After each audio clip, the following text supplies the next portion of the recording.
तपाईको एक्सन हो ल ल हाम्रो भाइको परिचय हामी उहाँसँग लिन सक्छौँ म चाहिँ नवीन खनाल उता माङलेबुङबाट ओके ल तपाईलाई चाहिँ यो फारेलुङ महोत्सव चाहिँ कस्तो लागिरहेछ एकदम राम्रो लागिरहेछ बहुत राम्रो नि हजुर हुन्छ अनि तपाईलाई कतिको कन्फिडेन्स छ तपाईँ जित्छु भन्ने हल्का कन्फिडेन्स छ ल मैले सोधेँ त ल अब अप्सन के छ भने हामी विज्ञानबाट 2टा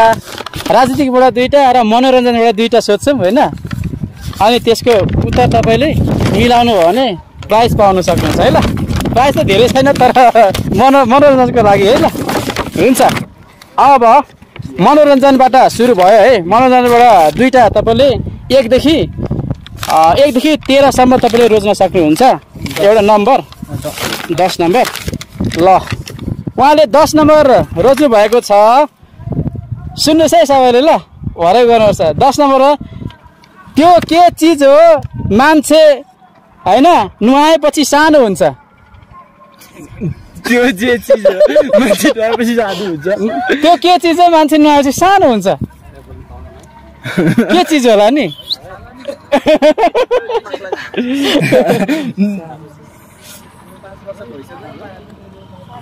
के चिज हो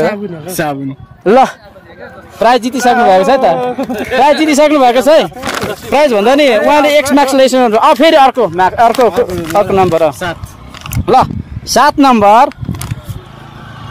घोडा जस्तो छ घोडा होइन भारी बोक्छ भरिया होइन के हो त ल घोडा जस्तो छ घोडा पनि होइन भारी बोक्छ भरिया पनि होइन के हो र गाउँ खाने कथा जोडियो है मैले ल फेरि एकचोटि भन्नु क्वेसन एकचोटि घोडा जस्तो छ ए के अरे घोडा जस्तो छ घोडा होइन भारी बोक्छ भरिया पनि होइन के हो गधा होला ल ताली बजाइदिउँ है मिलाइसक्नु भयो 2टा नम्बर नि ल मनोरञ्जनको नि सिधा सक्नुभएको छ अब विज्ञानबाट सोधिन्छ विज्ञानको पनि तपाईँले है 1 देखि 15 1 देखि तपाईँले 12 सम्म नम्बर 12 ल 12 कै है अहिले 12 कै रोज्नु भएको छ एसियाको सबैभन्दा दोस्रो गरिब देश कुन हो एसियाको दोस्रो गरिब देश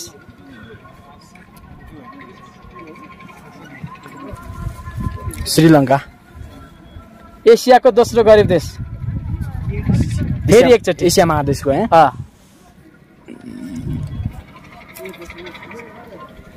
हिन्ट दिउँ थोरै हिन्ट दिउँ अप्सन छ होला थोरै हिन्ट दिन्छु ल अप्सन दिउँ न तपाईँ कहाँ टेकिरहनु भएको छ अहिले नेपाल ल नेपाल है दोस्रो गरिब देश हिन्ट मैले दिइहालेँ ल किनभने उहाँ सुरु हुनुहुन्छ कि भरा अलिक हार्ड हुँदै जान्छ 2टा मिलाइसक्नु भयो ल विज्ञान अब फेरि एउटा 3टा भयो नि 10 ल सिजी कम्पनीको मालिक को हुन् सिजी कम्पनीको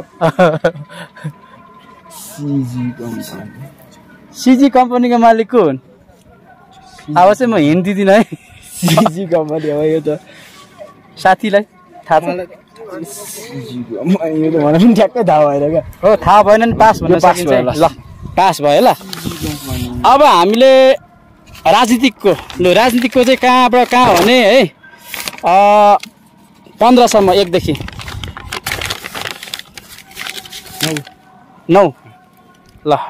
9 है त ल नेपालमा सबैभन्दा धेरै शासन गर्ने वंश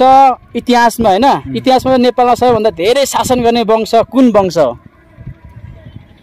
साह्रै हार्ड परेछ त नि धेरै वर्ष त्यो पनि 1800 वर्ष पो त नेपालमा राज गरेको थियो त्यो वंशले कुन वंश हिन्ट पनि दिइहालेँ मैले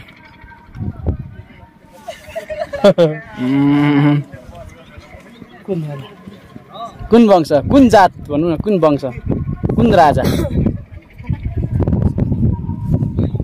महेशपाल वंश होला सायद अब भएन के गर्ने पास गर्ने पास ल पास है यो पनि कमेन्टमा कमेन्ट गर्नु होला है ल हुन्छ अब अर्को दोस्रो 5 मा छ सजिलो रहेछ सजिलो रहेछ हामी भाग लिने भने आऊ है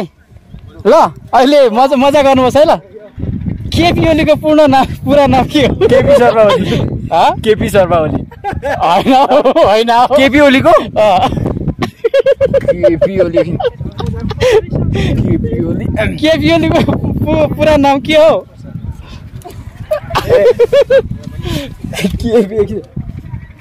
हेलो भाग लिन आऊ है यहाँ रमाइलो भइरहेछ प्राइस पनि छ सानो प्राइस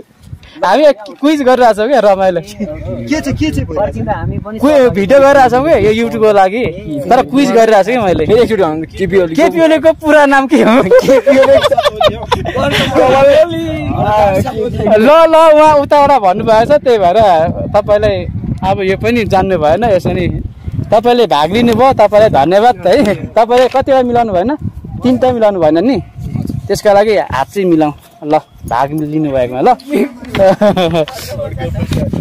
खड्का प्रसाद हो अरे